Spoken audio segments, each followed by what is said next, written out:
Gonorrea. Diagnóstico en laboratorio. La gonorrea es una infección de transmisión sexual que se presenta en los humanos. Es causada por la bacteria Neisseria gonorrhoeae y es un diplococo gram negativo oxidasa positivo. Los síntomas más comunes en hombres son sensación de ardor al orinar, secreción de color blanco, amarillo o verde del pene, dolor o inflamación de los testículos, aunque esto es menos común. Ya que estos síntomas se pueden presentar en otras enfermedades de transmisión sexual o incluso en infecciones de las vías urinarias, es necesario acudir al médico para una valoración. En mujeres es más difícil reconocer la presencia de esta infección, ya que suelen ser asintomáticas, aunque en algunos de los casos se pueden presentar los siguientes síntomas: aumento del flujo vaginal, dolor al orinar, sangrado vaginal entre periodos como después de relaciones sexuales, dolor abdominal o pélvico. La toma de las muestras biológicas dependerá del género del paciente, además del sitio de exposición, como puede ser la uretra, recto, cérvix y o faringe, dependiendo de las tendencias sexuales del paciente. En el caso de gonorrea diseminada, se recomienda tomar muestras de sangre, y en el caso de artritis y o sinovitis, de líquido sinovial, o bien por la toma de biopsias cutáneas cuando la enfermedad se manifiesta con dermatitis. Las muestras oftálmicas generalmente se obtienen de niños recién nacidos, ya que es posible que el bebé se contagie durante el parto si éste se lleva a cabo de forma natural.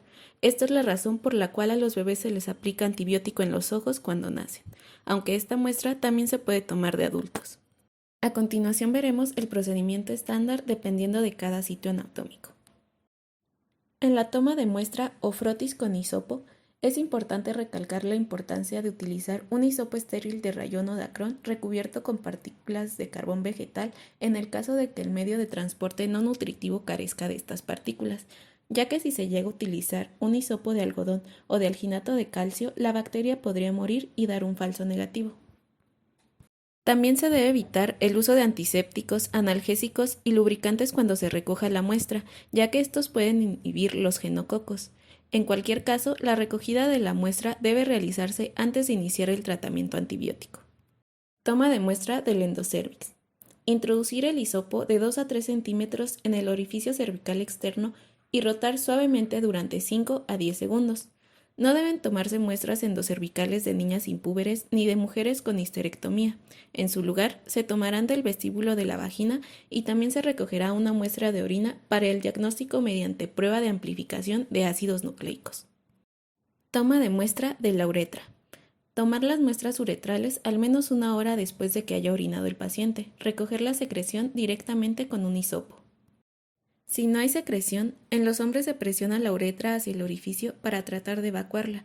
A esto se le conoce como maniobra de ordeño.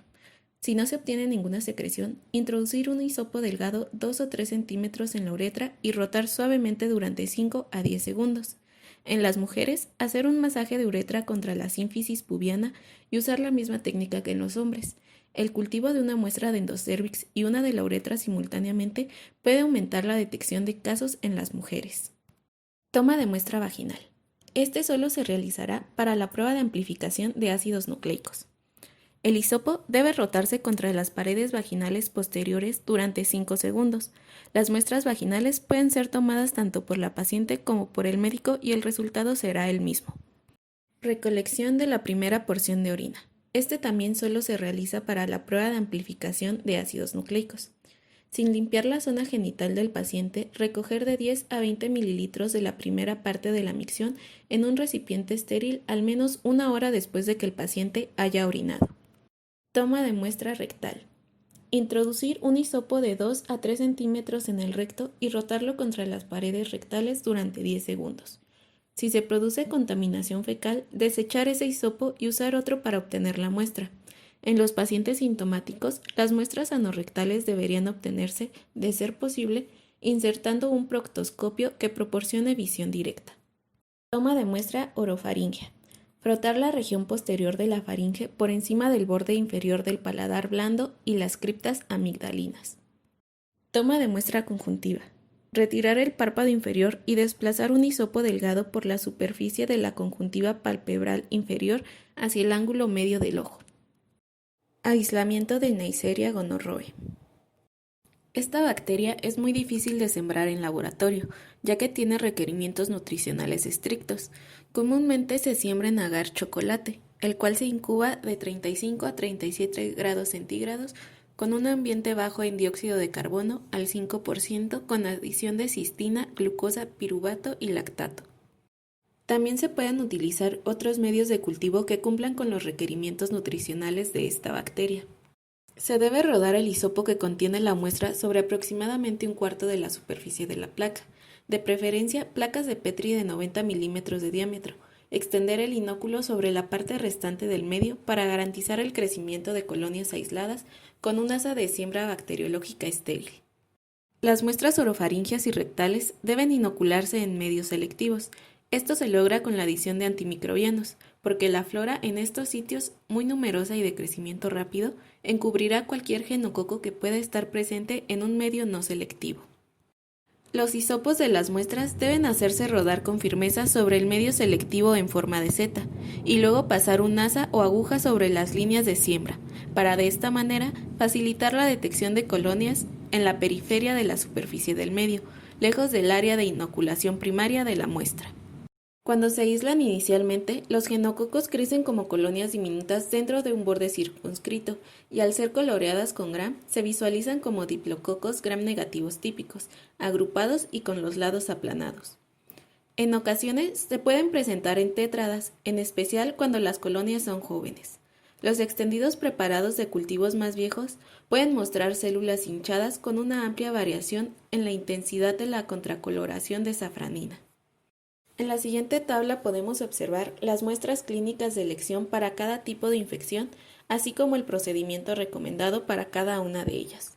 En esta otra tabla les presento la actividad bioquímica de las diferentes especies de Neisseria. La Neisseria gonorrhoeae se diferencia de otros tipos de Neisseria por la prueba de la fermentación de carbohidratos, fermentando solamente la glucosa. Pruebas diagnósticas de laboratorio. Muestras. El pus y las secreciones se obtienen de la uretra, cuello uterino, recto, conjuntiva, faringe o de líquido sinovial para cultivo y frotis. En los pacientes con enfermedad sistémica es necesario el hemocultivo, pero es útil un sistema de cultivo especial, ya que los genococos pueden ser susceptibles al sulfonato de polianetol presente en los medios de hemocultivo normales. Frotis. Los frotis de exudado uretral o endocervical sujetos a tinción de Gram revelan muchos diplococos dentro de los piocitos que permiten establecer un diagnóstico presuntivo. Los frotis teñidos del exudado uretral de los varones tienen una sensibilidad de casi 90% y especificidad de 99%. Los frotis teñidos de los exudados endocervicales tienen una sensibilidad de casi 50% y especificidad de cerca del 95% cuando los evalúa un microscopista experimentado. En los varones no son necesarias las pruebas diagnósticas adicionales de los exudados uretrales cuando la tinción es positiva, pero en las mujeres se deben realizar pruebas de amplificación de ácidos nucleicos o cultivos. Los frotis teñidos de exudados de la conjuntiva también pueden ser diagnósticos, pero los de las muestras de la faringe o del recto por lo general no son útiles. Cultivo. Inmediatamente después de la recolección, el pus o el moco se colocan en un medio selectivo enriquecido. Las bacterias subcultivadas se pueden determinar mediante la oxidación de carbohidratos específicos. Las especies de cepas genocócicas de otras zonas anatómicas que no sean el aparato genital o en los niños se identifican utilizando dos pruebas confirmadoras diferentes debido a las repercusiones legales y sociales de un cultivo positivo. Pruebas de amplificación de ácido nucleico. En general, tales análisis tienen una sensibilidad y una especificidad excelentes en grupos de pacientes sintomáticos con gran prevalencia. Las ventajas comprenden una mejor detección, resultados más rápidos y la posibilidad de utilizar la orina como muestra.